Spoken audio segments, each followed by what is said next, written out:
For decades, Makua Valley has been the center of military trainings, forced evictions, and mass protests.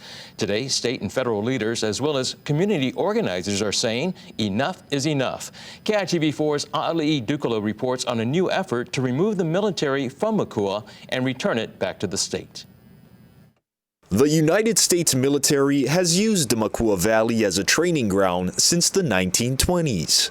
Decades of military occupation and live fire training have inflicted serious damage to this aina and the people to whom Makua is so important.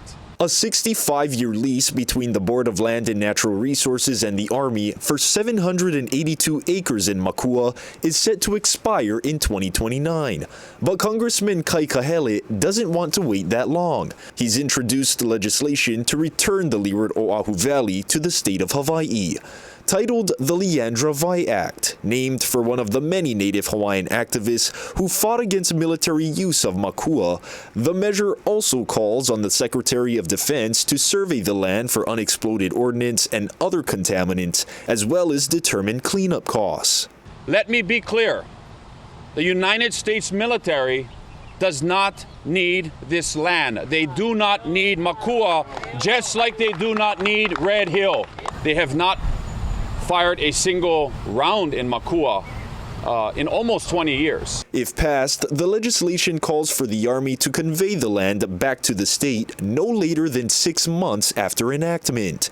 The goal is to eventually establish a management body similar to that of the Commission for the island of Kaho'olawe. So the commission will be set up with a wide, representing various entities that have interest in Makua, that can make a collective decision about the best path forward upon return to the state. In 2016, the Army settled with advocacy group Malama Makua to allow access to culturally significant sites in the valley.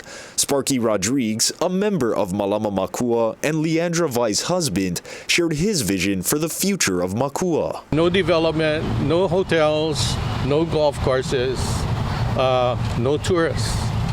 This is a special place for us to heal, learn, and move forward. Kahele expects the endeavor will cost at least the amount it took to clean up Kaho'olawe, $400 million. Ali'i Dukalo, KITV4 Island News.